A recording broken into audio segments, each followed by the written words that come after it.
Okay.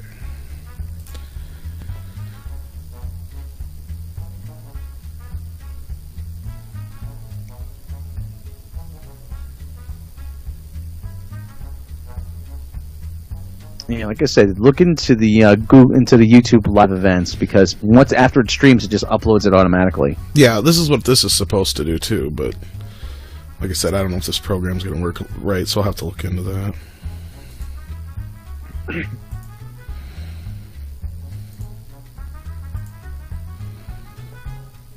Hello there once again, and welcome to the Film Buffet Podcast. I'm your resident film buff, Tom, and with me today is Rob Gallo. How are you doing?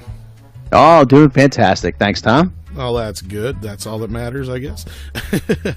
So, the news. Big news going around. And now the news. So I'm going to play this clip here real quick. Those movies we're going to talk all about take it. place in the world that we are now creating for Peter Parker. I mean, there'll be adjuncts to it. They may be different locations, but it will still all be in the same world, and they will be connected to each other as well. So there is a chance that Tom Holland as Spider-Man will pop up somewhere over there? Chance. There's always a chance. There's always a chance. I think one of the things that Kevin has done with Marvel that's was so brilliant, and is by bringing the fans along and making each movie seem like a chapter in a book that you have to read that chapter in order to go forward. And I think the investment that the fans get to feel in being part of a larger story and understanding what's happening, I think is something that I know Sony would want to emulate.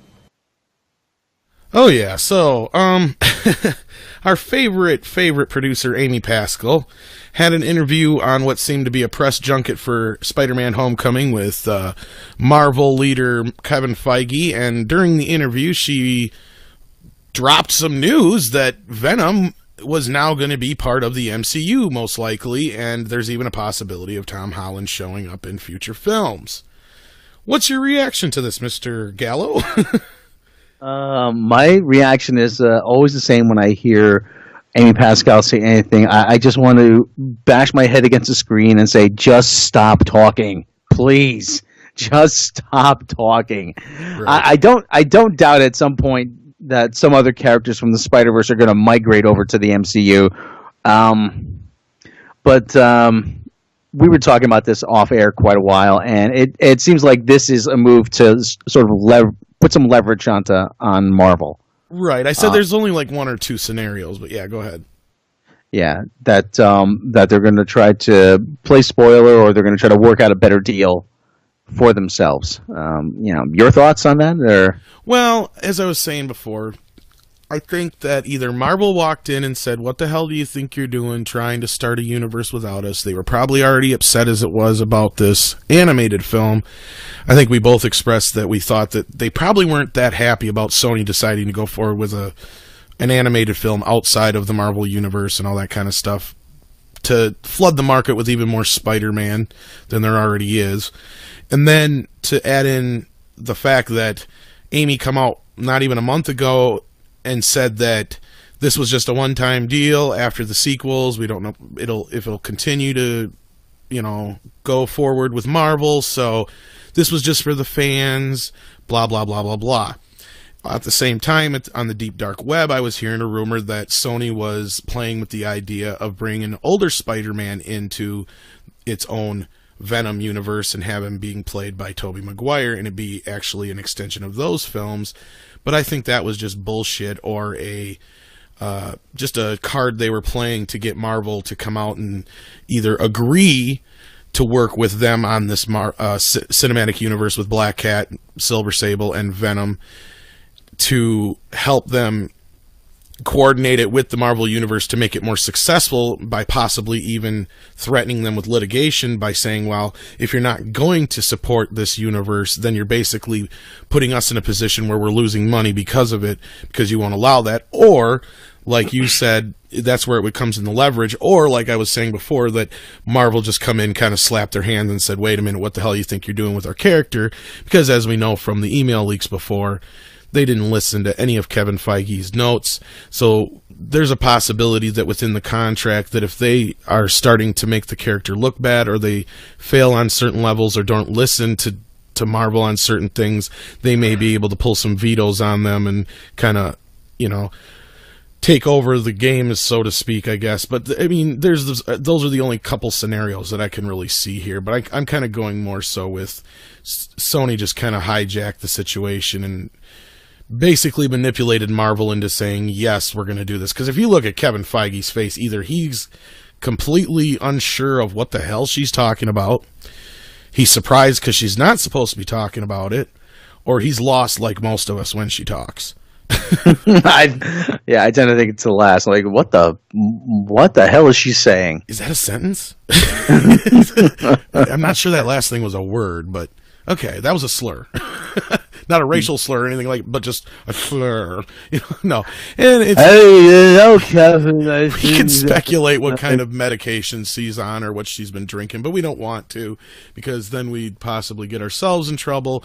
But it's safe to say she's a very difficult person to understand when she's trying to elaborate on a situation. I imagine that she's a difficult person to deal with personally too. I've never met her. I don't know her. All I know is her reputation, and from what I read. But it doesn't seem like that she's very easy to deal with on a professional level. No, it doesn't seem to be. And I mean, pretty much now she's gotten to the point where she's not much more than a glorified assistant, in a way, to basically be a go-between Sony and Marvel, it sounds like, which I can't believe that's the one person they picked to do so, but I'm assuming just because of contracts and whatnot, she's still involved because of that. Otherwise, she has no power at Sony anymore. So it's she's her name's on the movies, and that's it. Yeah, I mean, she's basically trying to use this for all it's worth. Why she's even out on the campaign is beyond me. If I was both Sony and Disney, I'd be like, put that woman in a room and keep her the hell away from cameras and reporters at this point. Because, I don't know, she's just making the whole situation look dumb. Because even the way Kevin Feige looks in the video, it's becoming the latest meme about, how sad Affleck was a meme a year ago when everybody was coming down so hard on Batman v Superman. His face is priceless, because you just got to sit there and wonder what the hell is going through this guy's head right now.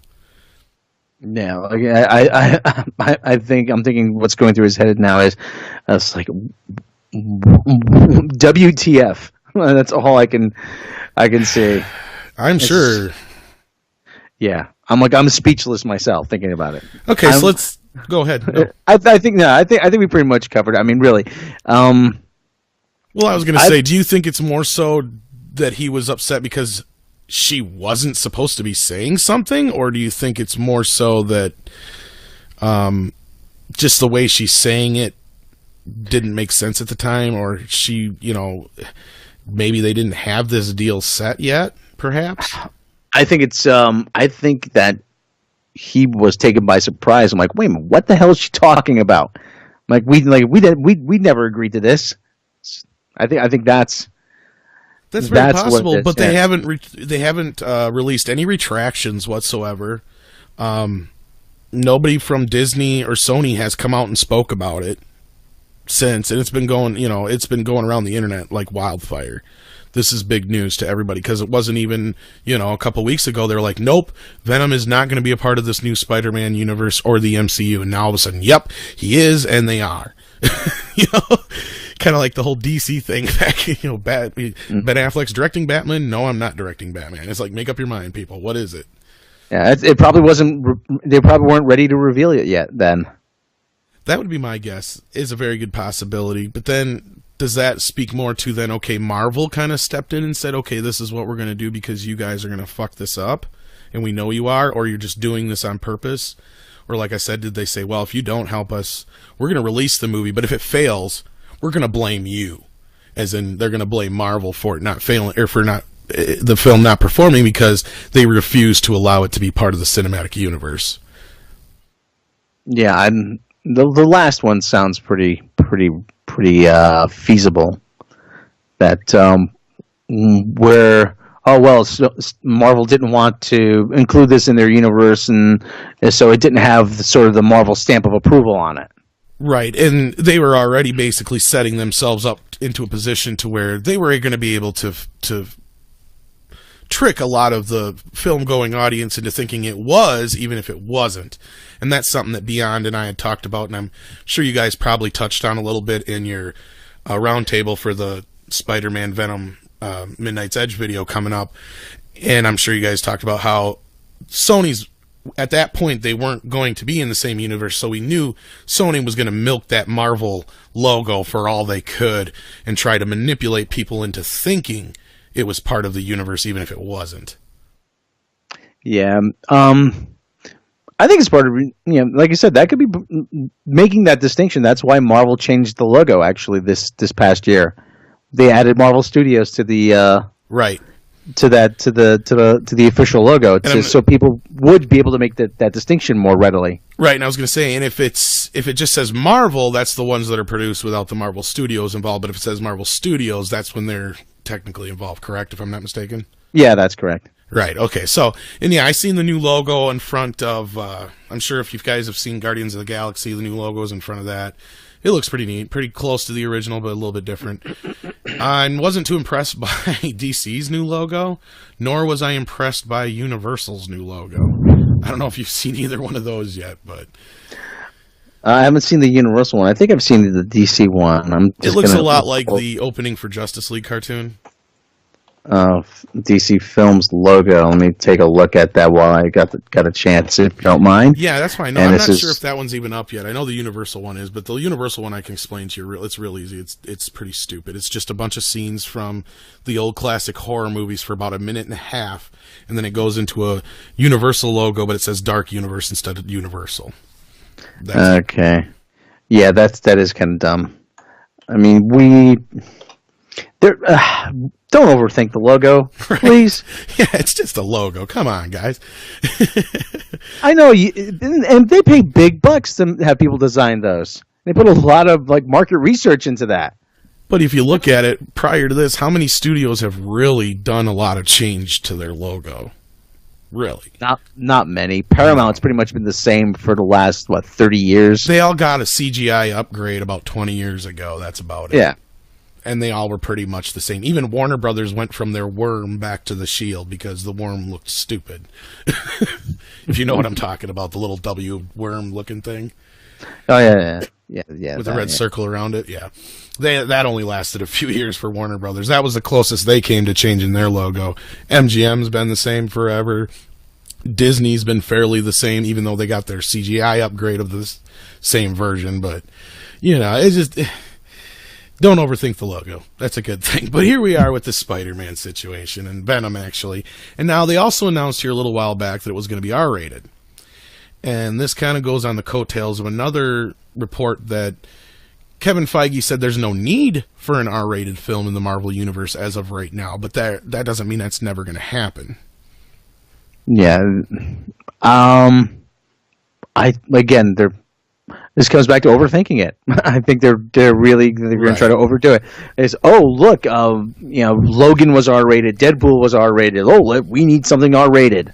Right, and they already do kind of have their own little R-rated universe on the Netflix shows, which are far more violent than any of the other comic book films. Even some of the R-rated comic book films I've seen, they're even more violent than, because even though Sin City is violent, but that's in black and white, so it's even a little bit more jarring. Just recently, I'm trying to finish up Iron Fist, and there's the scene where the guy's head gets hacked into with the sword and all that kind of stuff. And even going back to Daredevil, I know we were talking about how there was the scene where I said where Fisk takes the guy's head and slams it in the door, and then there was another one you were talking about that was a lot more violent than you were expecting. Yeah, where Daredevil was getting information out of one of Kingpin's lackeys, and he throws himself onto a jagged piece of metal, like a wrought iron railing or something like that. Right, and I mean, there's extreme gore in these shows compared to the other films. I mean, that's not to say that there isn't room for an R-rated Marvel film. There definitely is, but it has to be the right film. The one I can picture that would be a natural fit for an R rating is probably Blade. Right, and he's been talked about quite a bit. Or Yeah. the daughter of Blade, either or. Either way, but then, like, you know, you got some people out there, they're like, oh, but Disney will never allow them to do an R-rated film. It's like, do you guys remember that Disney used to have a company called Dimension, Miramax, all these little companies that the Weinsteins ran that had all kinds of R-rated films, including, like, Clerks and every Quentin Tarantino movie for years and years and years, and 90% of their roster was either horror on the Dimension side or, you know, R-rated adult fare on the Miramax side. So Disney's not against that. They will do it as long as Marvel keeps it to their banner. Now, the question will be, will Disney allow it to really be in that universe? I think so, because Daredevil and them are still in the same universe. Yeah. Yeah, and don't forget, Touchstone Pictures too was another Right. Disney imprint. They had a lot. They had quite a few R-rated movies. Well, and that was the whole point of starting. That's the first point that Disney said, well, we need to come up with something for adults. So that's when they did start Touchstone back in the early 80s. And I think it was either Katzenberg or somebody else was involved with that too. But Why do I want to say Fred Weintraub? I don't know. he might have been.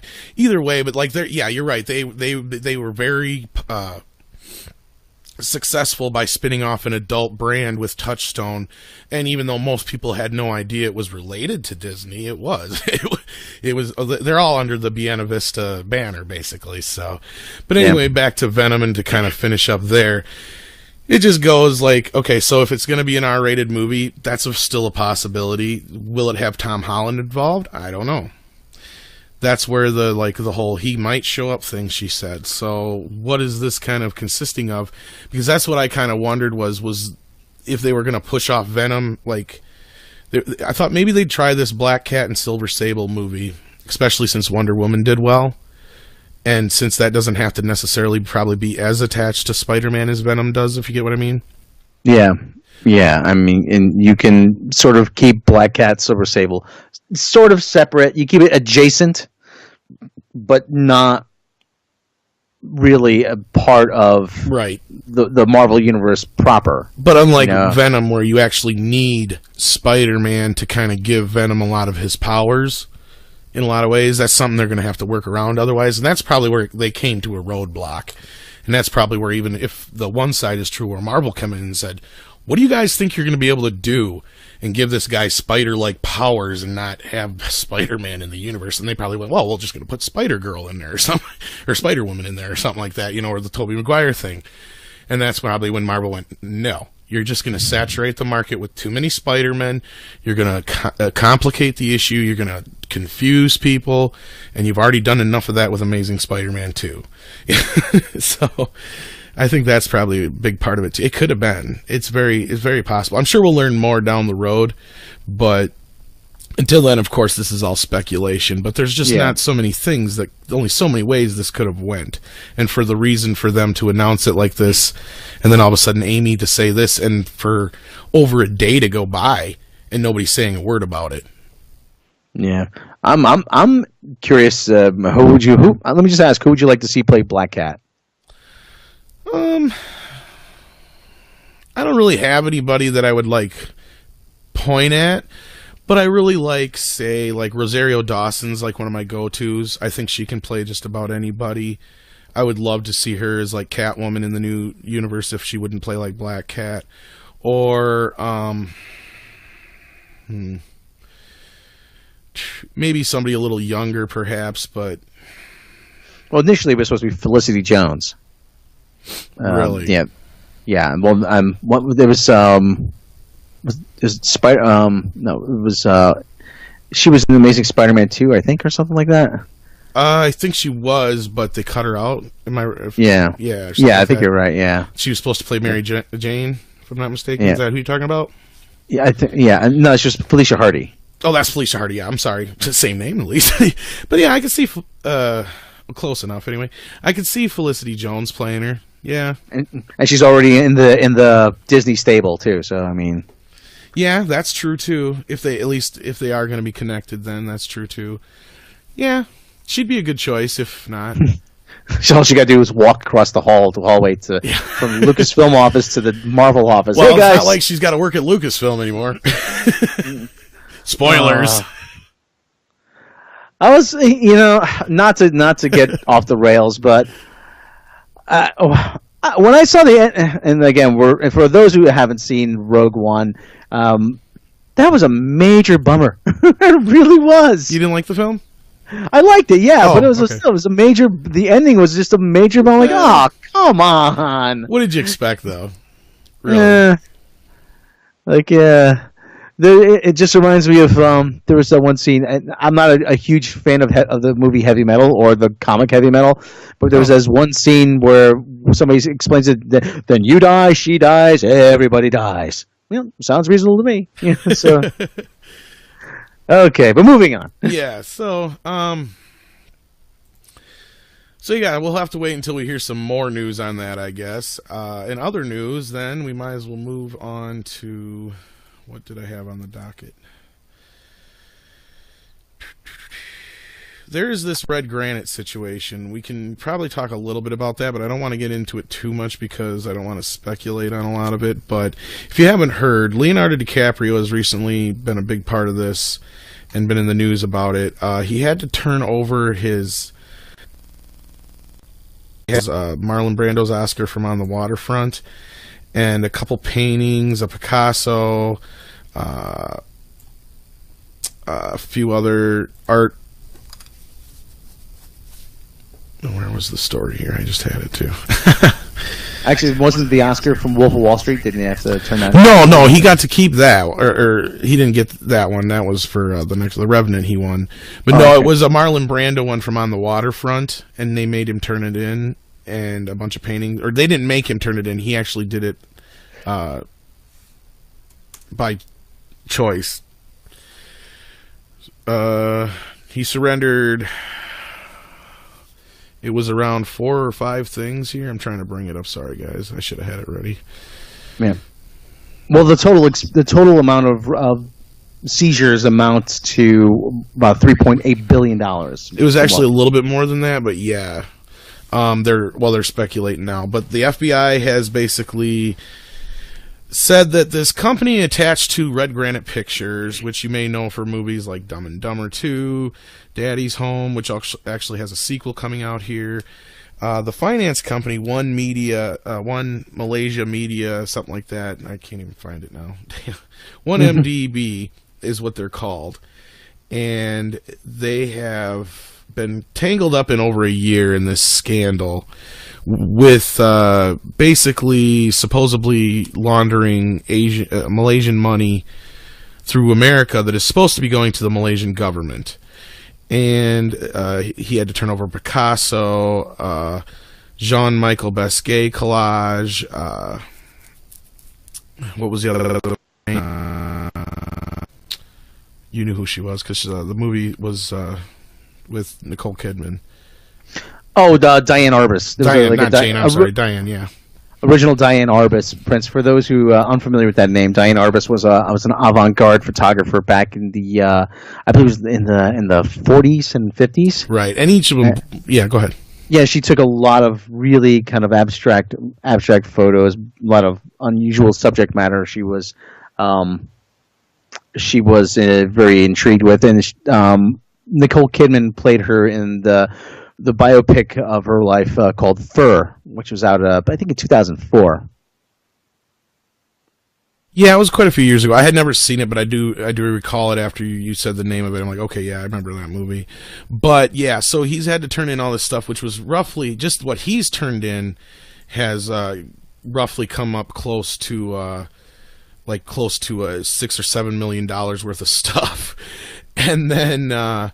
The other side of it is they have these movies that have been produced with this money that supposedly was laundered money through this company, and they include like Dumb and Dumber 2, The Wolf of Wall Street, which we mentioned, Out of the Furnace with Christian Bale, Friends with Kids, Horns with what's-his-face who played Harry Potter in it. Daniel Radcliffe. Yep, yeah. Daniel Radcliffe. Daddy's Home, which has the sequel coming out here. So, yeah, I mean, all these movies that were involved in it, we're assuming that the FBI is going to basically be taking these films over from here on out, and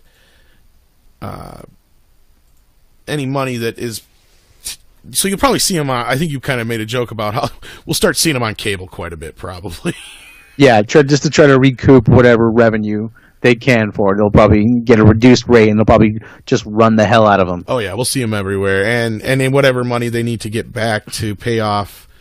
Because we kind of talked a little bit about it. We kind of figured, well, the government, the FBI is going to have to be able to get back whatever the government figures they lost in this transaction, and what monies were supposed to go to that government for their programs, and basically because it was supposed to be an investment company, it sounds like, to invest in other countries and other things, and the money would come back into the Malaysian economy.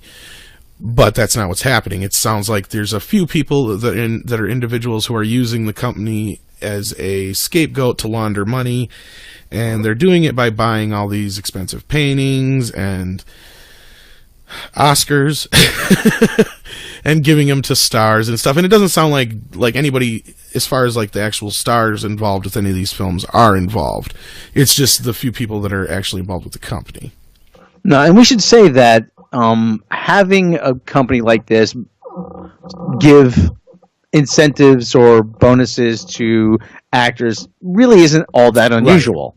Right. Yeah. And here's thank you for appearing in our film as a token of our appreciation. Please accept this, Rolex or Longines watch, valued at $30,000 or whatever it is, and right. Or please, we can make use of our private jet for 6 weeks, going to and from locations. And I think that was one of the things that was talked about and listed that obviously they're probably not going to be able to get the funds back for, were some private vacations and a few other things that members of this group used. And it wasn't just Red Granite Pictures. There's a larger company involved in this, and that's what we're talking about, is the investment company, 1MDB. They're kind of the source of the money, but they invested like hundreds of millions of dollars in Hollywood films and stuff like that. So I'm sure this is going to blow up really big, and we'll learn more about it in the future, so we don't want to speculate on it too much. But if you guys want to give your guys' thoughts down below about it, that'd be great to hear what you guys think on that. Yeah, it sounds like this is definitely not the end of it. Oh, no, not by a long shot. But it's been going on for a while, and it sounds like Leo did this by choice. That's the way the story reads, was he heard about the issues that the FBI was investigating the companies, that the funds had been seized up to a point what was going on at that point, and then he just decided here this last couple weeks here to turn the stuff over, which one of the paintings was actually going to go up for auction for charity, actually. And the other thing is I know that Oscars have a lot of rules attached to them themselves, so I'm not even sure how that situation even deals. But yeah, it's kind of a sticky situation for these guys. Yeah. Well, I can imagine it's in Leonardo DiCaprio's best interest to just cooperate with the FBI, and that's what he's doing. Yeah. Yeah. So he's really not implicated in anything, and I don't want to say he's an innocent bystander, but like I said, these kind of deals happen all the time in Hollywood, and just this happens to be the one that has his name attached to it. Basically, yeah. So, other than that, the box office this weekend was kind of a surprise. Cars 3 come out on top, but not as well as Disney would have hoped, probably. Yeah, Wonder Woman actually finished a strong second. A very strong second, yeah. And there was a third, and what was the Tupac Shakur movie came in third? Yes, it did, and it actually was playing better per screen than the top two films, if I remember correctly, because it opened on a lot less screens and managed to pull in 27 million, or 26 according to the final numbers. The final numbers for the weekend are 53 for Cars, 41 for Wonder Woman, 26 for All Eyes on Me. The Mummy managed to pull in just under 15 with 14.5, and 47 meters down kind of flopped like the fish that it is at 11. like a trout on the dock. Yeah, not so much a shark, but a trout. Yeah, it didn't fare too well. Pirates dropped quite a bit, down to 8 million, but that film has done okay so far. It's managed to pull in $150 state, $150. Yeah, that'd be bad. $150 million stateside. So that's not too bad, but not as good as you would hope for a Pirates movie at this point. Wonder Woman is actually on its way to making $600 million altogether worldwide, and really creeping up on $300 million in the U.S. So that's doing very well. You could almost say it's probably tracking almost a little better at this point than what Guardians did, but Guardians had the bigger boost up front. So I'm not sure it will catch Guardians, but it's not too far from making more money than Man of Steel did already. Actually, for a movie finishing second, if any other movie at $41 million opening would be pretty good. Exactly. I mean, that's nothing to balk at. And I didn't really care for the film as much, and I know you haven't seen it yet, but that's a strong third weekend, even if it's at second place. Yeah. Well, what was the drop off from this week to last week on Wonder Woman? Do you happen to know? 29.5%, so not even 30% from its second weekend, which is very good. Yeah, because it didn't even hit that 50% the first weekend, or from first to second. Yeah, it's going to have legs, this movie. So, at least until Spider-Man. It's got about as long a legs as Miss Wonder Woman does, at least until, like you said, Spider-Man comes and he might snag him in a web. Because they're looking, speaking of Spider-Man, to not get back on that subject, but it looks like it's tracking for $100 million opening weekend. And there's a lot of people who are kind of talking down about it, like they don't think it's going to open that well, and they don't think it's going to do that well. And I'm just sitting here thinking, Spider-Man 2, or The Amazing Spider-Man 2, the last film sucked, and that still did very well. Didn't do what Sony wanted it to do, but it still did very well.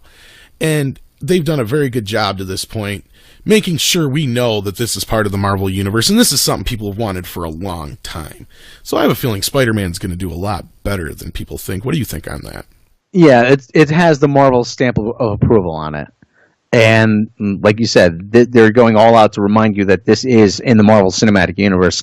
And the whole thing about people talking the movie down, it's that typical thing that happens when something is, when something gets popular. Oh, it's so totally overrated, or whatever. People all just turn against it. Right. Well, and I think some people don't even realize that Spider-Man is the biggest selling comic book character out there by far. Like, he outsells almost the rest to put together. I mean, by far. Yeah, and there's 6 like Spider-Man related books too. I mean, right. Well, and I'm sure he's still at the top rung as far as comic books go too, but as far as merchandising, as Mr. Mel Brooks would have said in Spaceballs, that's the thing that Spider-Man is the king of. And Disney knows how to merchandise, and they have done very well, and that's one thing that they've gotten out of Sony since this whole endeavor has begun between the two of them, is that they have the rights now to the merchandising from a couple of years back. And that's where a lot of the big money is, and that's hurting Sony bad. So that's where it kind of brings me around to wonder if maybe this whole Venom thing, and this is something I didn't bring up before, the reason, and there's some people who are also speculating this, I've seen this today, so I'm not alone on this, that just maybe by the time all this happens, these movies come out, Spider-Man will be lock, stock, and barrel owned by Marvel again anyway, because they'll have bought the franchise back from Sony. Yeah, I mean, they definitely will have revitalized it. Well, there's a possibility that deal's in motion, I guess, is what people are thinking. I'm thinking there might be a secret part of the Marvel-Sony deal, where that after a certain number of movies, that Marvel may get the rights back to the character. Well, and just keep Sony on as a distributor. Right. Yeah, right. And they did Marvel that for a while with Paramount. Yeah. But Marvel will have complete control over the character, and just like I said, and rather than distribute the films through Buena Vista or Disney Home Video, they'll be distributed through Sony. That's a possibility, because like when Paramount and the whole deal went down, when Marvel Studios was actually bought out by Disney, Paramount got to release some of the last few films there before the deal totally took over, and then Disney took over completely with like some of the Iron Man films and the Avengers movie and stuff like that. But anyway, but what I'm kind of more getting at is I think that with what we were talking about last week, with where Sony is sitting on the list money-wise, because they're way down the list. As far as major studios, they're dead last. That's not a good place to be. No, and they're dragging down their electronics department and the game department and all these other departments that are doing very well, or for the most part anyway. And I have a feeling that there is a deal that's been going on for a while. It just hasn't gone down completely yet, that Marvel is in the process of possibly buying the Spider-Man franchise back, so that by the time this Venom movie comes out, by the time this Black Sable movie comes out, it'll already be underneath the Marvel banner. And you're right, they may have some deal worked out with them, but then again, it all depends on if Sony even decides to stay in the movie business. You know, it could very well turn around that they could work out some deal with, like, okay, Disney and Marvel will give them some kind of exclusive rights to games and stuff like that, and they'll get a cut of whatever the next 6 Spider-Man related films are, or something to that effect. Yeah, we could get a certain percentage for so many years, and yeah. And but here's a good question, though. I mean, if Disney bought Marvel for $4 billion, then what would Spider-Man be worth alone as a character? Being that he is such a high-powered character, I would think that there's a good chance they would spend at least $2.5 billion, at least, maybe $1.5 billion plus some back end, maybe at the low cost, I guess. But yeah, because you are getting a lot of stuff when you're buying Spider-Man. Right. You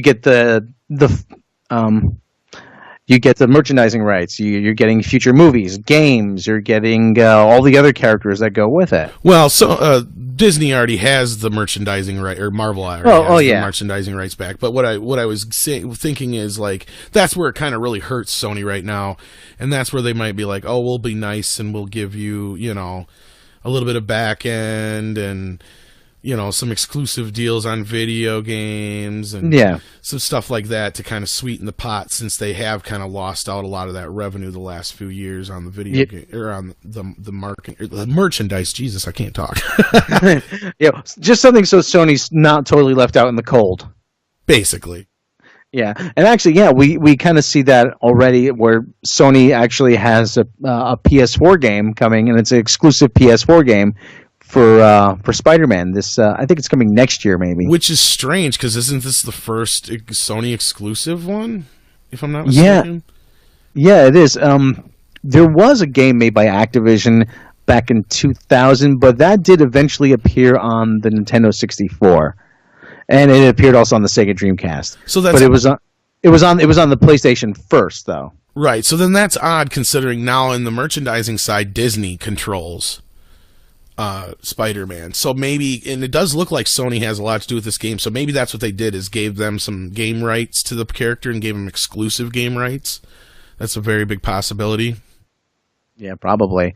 It's made the game's being made by a company called Insomniac, which, for people who know anything about video games, they did the Ratchet and Clank series. Okay. Which is very good. I mean, it has a lot of, like, cartoonish elements that a Spider-Man game would have, like a lot of witty humor in it also, and they're fun games, and I'm very curious to see how well they do a Spider-Man game. In this new game, we talked a little bit about it last week, because the preview did come out at E3, and it looks good. It looks like the best Spider-Man game we've probably either ever had or had in a while, anyway. Oh, yeah. Probably since that 2000 game back years ago. It was made by Neversoft, which is who did the Tony Hawk games, actually. Okay, yep. Okay, yeah. I know what you're talking about. Yeah. So they, but yeah, this looks good. And for the people who see the trailer and wondering what's up with the costume, I'm sure there's going to be some downloadable content with other costume packs in it. I just seen that today, that there is going to. I don't know if it's going to be downloadable or it's going to be part of the game, but there is supposed to be multiple costumes. Yes. Okay. Good. Yeah. So I knew they weren't going to just have the one. You're never going to get that. I think I even seen. I thought I seen it. Was a skin for the Spider-Man from the new movie, the Homecoming one, where his homemade suit. Oh yeah. I think I've seen that one already as part of the game, so there's already definitely going to be a few, I'm sure, that are even like probably related to all the other movies and stuff like that. Yeah, there's one costume that actually they actually have trouble putting into a lot of stuff, which is the Amazing Bagman, which is basically Peter borrows a Fantastic Four costume and puts a paper bag over his head, but because Fox owns the rights to the Fantastic Four, they have trouble actually getting the rights to they'd have to put come it up with in something else. Yeah. But anyway, like I said, that game's actually looking really good. The whole free roam aspect of Spider-Man actually is gonna be really good. And finally, we're gonna on the PlayStation 4 and these next generation consoles, we're gonna see New York City in that scale as it should be. Right, and that's what I'm looking forward to as well. Yeah, but to get back to the movie, I think that Homecoming is actually going to surprise a lot of people, and it may even be a bigger movie than they think. Oh yeah, like I said, there's a perfect storm coming too. I mean, it's summer, kids are out of school. It's going to be we're coming off a 4th of July weekend. It's going to be hot. People are going to want to go to the movies, just soak up some air conditioning. And depending on how Transformers is received, I don't see it doing too well, considering the last Transformers movie didn't even barely make like 250 stateside. So I don't see this one doing much better than that. And you got Despicable Me 3 coming out the 30th, so that's going to really kill a lot of Cars competition right there. And then when Spider-Man comes out, it's going to be like all over for kids movies and action movies, if you ask me. That's where I think this movie's really going to shine. I think it's going to open in that 150 or better range. I think it's going to do a lot better than the 100 they're saying it's going to do. Yeah, I'm thinking more 120. That's me. That's just being a little bit more modest. Right, and conservative. Yeah. Well, 120 million would be good for anybody. Jeez. Oh yeah, that would be great. But I think it's going to do a lot better next. I think the last one did, if I'm not mistaken, somewhere in that 120 to 130 range, somewhere in there. So yeah, I can't see this one doing any less than that. And I have a feeling with the momentum off of Civil War, because Civil War, a lot of that money that movie made had to be from Spider-Man. There's no way that movie would have made that much money otherwise. I don't think, anyway. Yeah, there was definitely a lot of excitement in seeing Spider-Man in that movie. So, and I think that you got that, plus the fact that they are making sure we know that, this is in the MCU. And don't get me wrong, there's a lot of people complaining that, they might as well call it Iron Man and Spider-Man, because Iron Man's in the whole damn movie. I don't think he is. And you were telling me that you actually had heard a leaked breakdown, and he's not really in the movie all that much, and it was pretty close to what I kind of thought. Yeah, he's in a couple scenes at the beginning, and more towards the end, from what I've read. But if you're going to have a Marvel Universe on film, then Iron Man is going to be in a lot of different movies. Right. I mean, he's one of those characters that crops up everywhere. Yeah, he's a big part of the universe, along with a few others, that are always around. And in the same thing with, like, a lot of the tech that's in the Marvel Universe, if it's not either homemade, it's made by Stark. So yeah, there's three big industries. There's Fisk Incorporated, there's Stark Industries, and there's AIM. Is Hammer part of the comics too? Hammer? I can't remember right now. I think so, yeah. I think he is, but yeah, anyway, he's not that big. But yeah, so yeah, I mean, it's not like, to me, it's like the people bitched for years. It's like, okay, we like having these movies cross over, but how long is it going to be before we, and John Campea even said this a while back, he's like, how long is it going to be before we sit here and we start wondering, why isn't Iron Man showing up and helping Captain America? Or why isn't Thor showing up and helping, Iron Man with this, or that? It just doesn't make sense. Well, now you're getting that. We're actually getting that. This is actually happening, and I think that's really going to push a lot of the sales. This movie could do even better than the 150, I think it is going to do.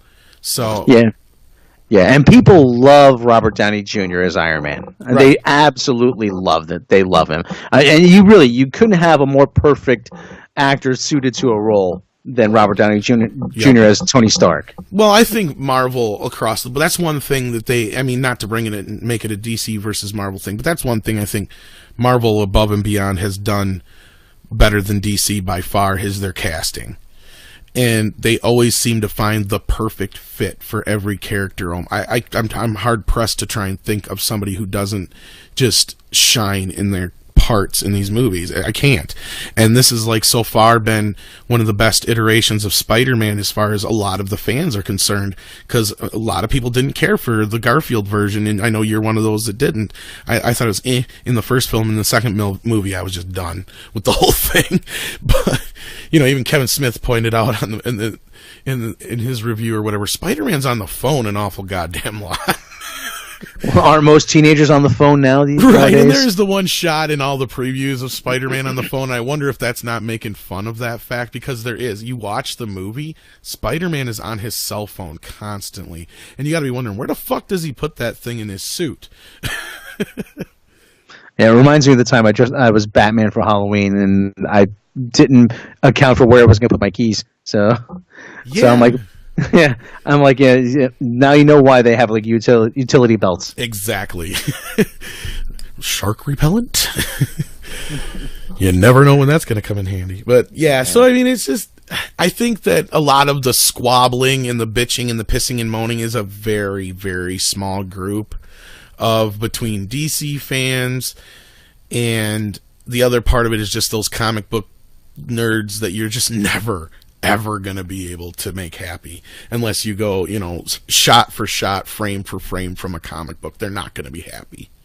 Well, once the movie's released and people start seeing it, and then a lot of that's going to fall away. Oh yeah, word of mouth is going to help this movie big time, and it's already getting a lot of good buzz. A lot of the early screenings are getting very good reviews so far, which is typical. We hear this all the time, don't get me wrong. But you've got the cast alone. You've got Robert Downey Jr., like you said, Tom Holland's back as Spider-Man, and everybody has loved everything they've seen of him so far, from what I've heard, for the most part. And you also have Michael Keaton as the villain. I mean, come on. That's one thing people have bitched about Marvel having, is a villain problem. I think that's a pretty goddamn good person to bring on to play a hell of a villain. Oh, yeah. And Marissa Tomei as Aunt May. Well, right. You bring her back, and yeah. And for those who say, Aunt May is supposed to be this matronly, older lady, I'm like, it really doesn't make sense for a 15, 16-year-old kid to have an aunt that is a senior citizen. Right, maybe in the 60s when he was originated, it was no big deal because, like both my parents have like 8 or 9 kids in their family. You know what I mean? So it is no big deal for my oldest aunt to be quite a bit older than my mom and dad, but that's not so common now. It just makes more sense, especially if they're going to have him be, 15, 16 years old or whatever it is, like he is in the movie. She's not going to be that damn old yet. Yeah. Most of the other cast, honestly, I have to have a scorecard to keep them straight, because a lot of these kids are coming from like these Disney movies, these Disney sitcoms. The Zendaya Coleman. I had no idea who she was. Right. I kind of knew, but yeah, I know what you're saying. Yeah, I had to ask my niece who she was. That's how bad it was. But that's another thing that's got me excited about the movie, is they actually have his his entourage in the movie. He doesn't have hardly any of his entourage or in any of the other movies outside of his love interest in Harry. That's it. Really. Yeah, you get to see actually him going to high school and actually being a teenager, and that was always kind of the appeal. I'm like, what Peter went through, you went through, and everybody has their couple of homies that they hang out with, and if you tend to hang out with who is most like you too. I mean, the kid, I don't know what the kid's name is. Manuel, his buddy there. I think so. Yeah, I can picture Peter Parker hanging out with a kid like that. Oh, yeah, and he drops that Death Star Lego thing. You're Spider-Man? Can I try the suit on, please?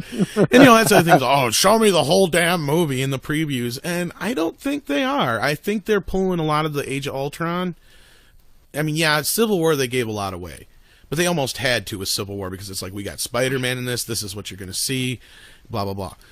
With this, I think they're pulling a lot of the Age of Ultron kind of advertising. If Marvel is in charge of the advertising anyway, because they're showing us all this stuff, but I think majority of it's from the first act.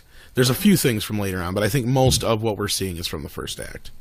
Well, I kind of understand how you cut a trailer and how you cut these TV spots. You have a test screening, and whatever the audience reacts to, that's what you put in the trailer. But at the same time, I think we're only seeing what's stuff in the first act, and they're deliberately they are giving away a few parts, but they're not giving away the whole thing. Right. Right, and I don't want to get into it too much, and I don't want to spoil it for anybody out there, because I know there's a lot of people out there who don't like spoilers, and they're avoiding a lot of this stuff, so we don't want to talk about it too much. But, it's like you can kind of tell, just personally myself, from anybody who's seen a lot of movies, who's actually written and been involved with actually some kind of filmmaking at some point in his life, you kind of get a feeling and an idea of how the story's going to go and where what is from where. And yeah, I think the majority of what we're seeing is early on. That big incident is the ship scene, and that incident after that, Tony takes away his suit. So from then on till the third act, there's a lot of what we're not seeing there. We're only seeing a little bits and pieces probably from the latter part of the film. The one scene I do like is when they show him crash the party with the pool, where he skims across the surface of the pool. See, and I think that's early. I bet that's in like the first scene, one of the first scenes. Yeah, but that's something a teenager would do, though. Yeah, if he was Spider-Man, yeah. I even watched the behind the scenes making of it, and I probably shouldn't have, but there's so much cool shit in there too that I can't wait to see this movie. I really can't. And I even said, who cares? I don't care if they've showed me everything so far. This looks good. This looks like the Spider-Man movie I've been waiting for. Don't get me wrong, I love Tobey Maguire's Spider-Man to a point. I loved Spider-Man 1 and 2. They're great films. Amazing Spider-Man 1 is okay, but the other two films have sucked. And at this point, this looks like the first real good Spider-Man movie we're going to get besides Spider-Man 2, the original Raimi one. Well, I think it's going to be the first Spider-Man movie where it gets both Peter Parker and Spider-Man right. Right, because they always they were close with Tobey Maguire, but he was still just a little too emo. Yeah. But, he loses Uncle Ben. He dies right in front of him. That's going to set anybody off. So, well, he was even before that. Oh yeah, I mean that's like, okay, I'm surprised that didn't set him off to the point where he starts cutting himself if he didn't become Spider-Man. But no, it's like he's good. Don't get me wrong. Tobey Maguire handled it very well. That is the perfect Spider-Man for that era. It worked. At least those first two movies and a lot of the third film worked. And Amazing Spider-Man, I kind of got what they were doing, but it was too much too soon. And Amazing Spider-Man 2 was just an extreme clusterfuck on the level of Batman and Robin, to the point where it actually makes Batman and Robin look watchable, to my eyes. Oh man, that is not saying much. Jeez, oh my God, you might want to think about that statement. Here's my thing: if somebody turned around and did like a fan cut and cut all of the Electro stuff out.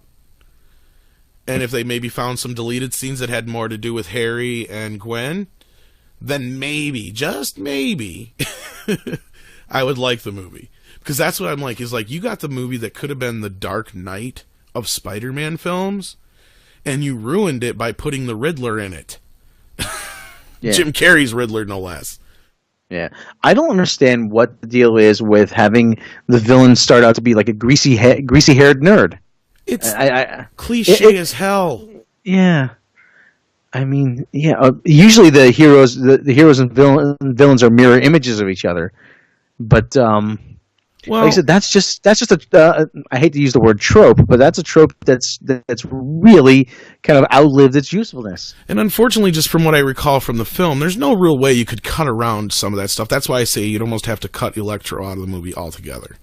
Yeah. Because especially when you get down to the last part where, the itsy bitsy spider bit, my God. And all that shit. How are you going to cut any of that shit out without losing it all? You know what I mean? It's just, I don't know. Yeah. I think Mark Webb is just not a very good filmmaker. I don't know if it was his fault so much, because we noticed from the notes that Kevin Feige, that may not have fixed the film, but it would have made it a lot better film.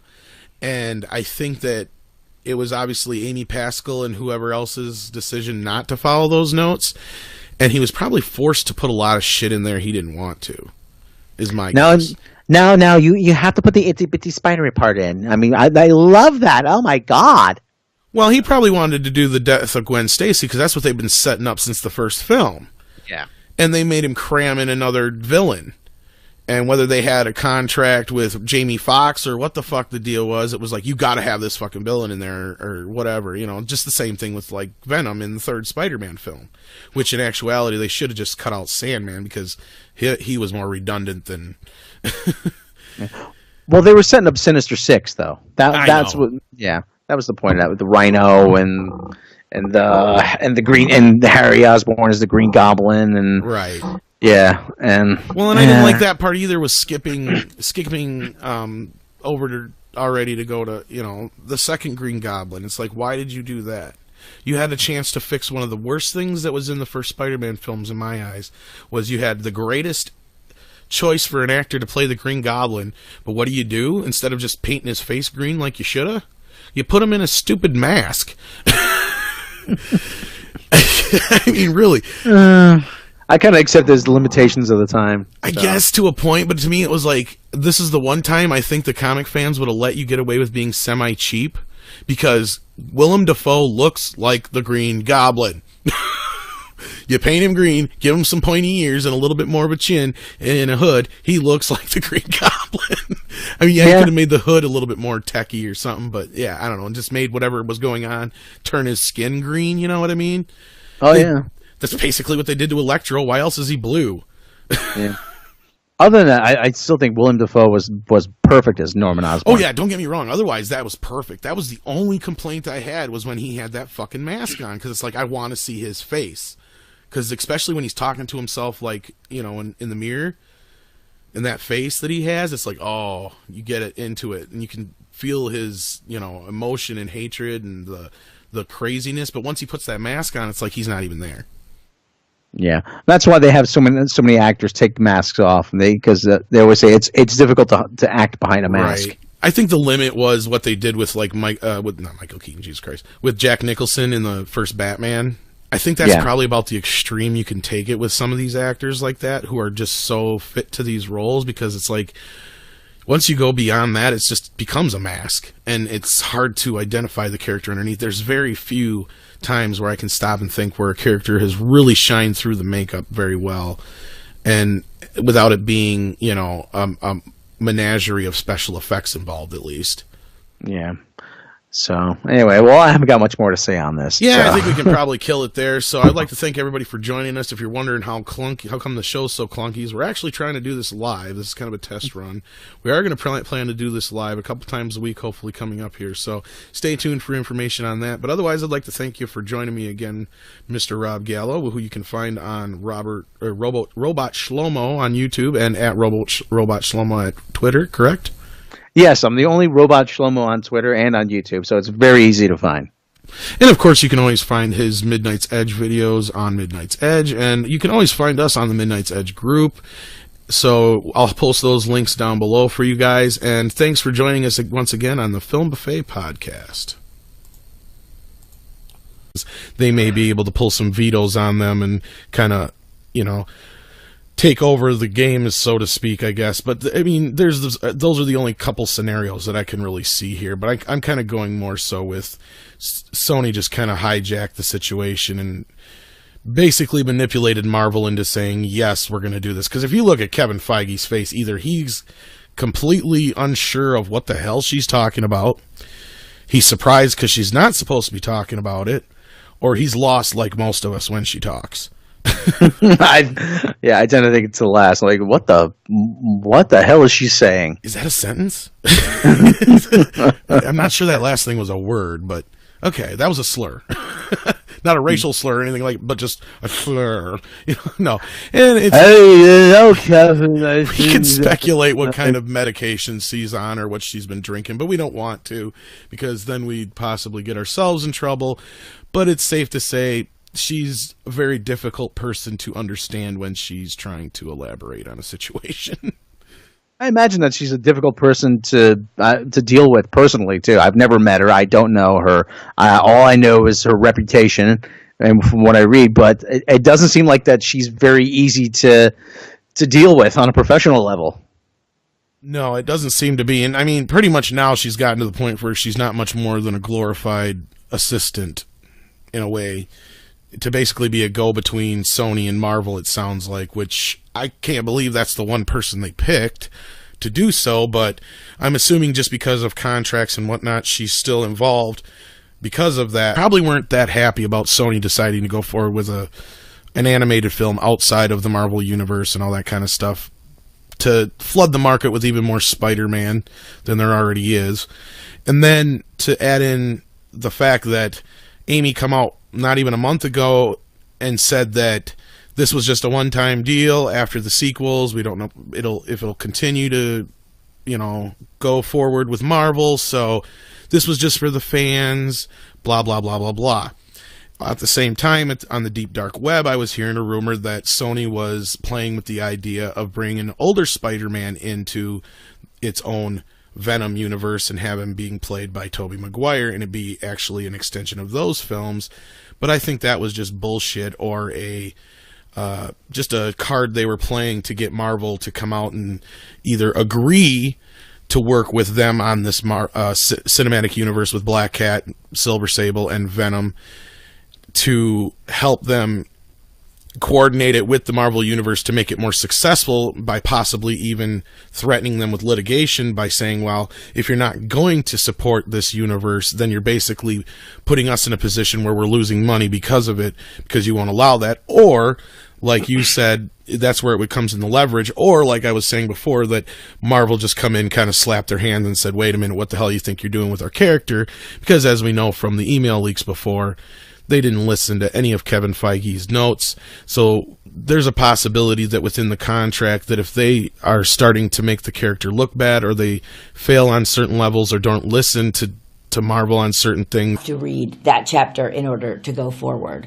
And I think the investment that the fans get to feel in being part of a larger story and understanding what's happening, I think is something that I know Sony would want to emulate. Oh yeah, so our favorite producer, Amy Pascal, had an interview on what seemed to be a press junket for Spider-Man Homecoming with Marvel leader Kevin Feige, and during the interview she dropped some news that Venom was now going to be part of the MCU, most likely, and there's even a possibility of Tom Holland showing up in future films. What's your reaction to this, Mr. Gallo? My reaction is always the same when I hear Amy Pascal say anything. I just want to bash my head against the screen and say, just stop talking, please. Just stop talking. Right. I don't doubt at some point that some other characters from the Spider-Verse are going to migrate over to the MCU. But we were talking about this off air quite a while, and it seems like this is a move to sort of put some leverage on Marvel. Right. I said there's only like one or two scenarios, but yeah, go ahead. Yeah, that they're going to try to play spoiler, or they're going to try to work out a better deal for themselves. Your thoughts on that? Or? Well, as I was saying before, I think that either Marvel walked in and said, what the hell do you think you're doing trying to start a universe without us? They were probably already upset as it was about this animated film. I think we both expressed that we thought that they... Okay.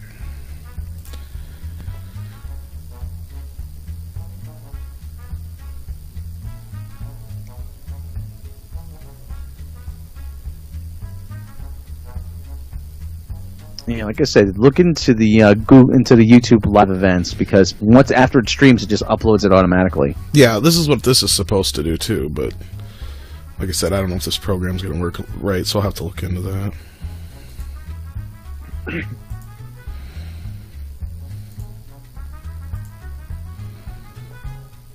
Hello there once again, and welcome to the Film Buffet Podcast. I'm your resident film buff, Tom, and with me today is Rob Gallo. How are you doing? Oh, doing fantastic. Thanks, Tom. Oh, that's good. That's all that matters, I guess. So, the news. Big news going around. And now the news.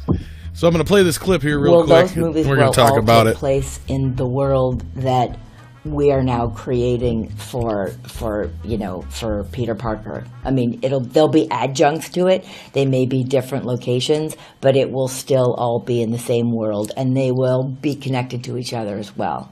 So there is a chance that Tom Holland as Spider-Man will pop up somewhere over there? Chance. There's always a chance. There's always a chance. I think one of the things that Kevin has done with Marvel that's was so brilliant, and is by bringing the fans along and making each movie seem like a chapter in a book that you have. Otherwise, she has no power at Sony anymore. So it's she's her name's on the movies, and that's it. Yeah, I mean, she's basically trying to use this for all it's worth. Why she's even out on the campaign is beyond me. If I was both Sony and Disney, I'd be like, put that woman in a room and keep her the hell away from cameras and reporters at this point. Because, I don't know, she's just making the whole situation look dumb. Because even the way Kevin Feige looks in the video, it's becoming the latest meme about, how sad Affleck was a meme a year ago when everybody was coming down so hard on Batman v Superman. His face is priceless, because you just got to sit there and wonder what the hell is going through this guy's head right now.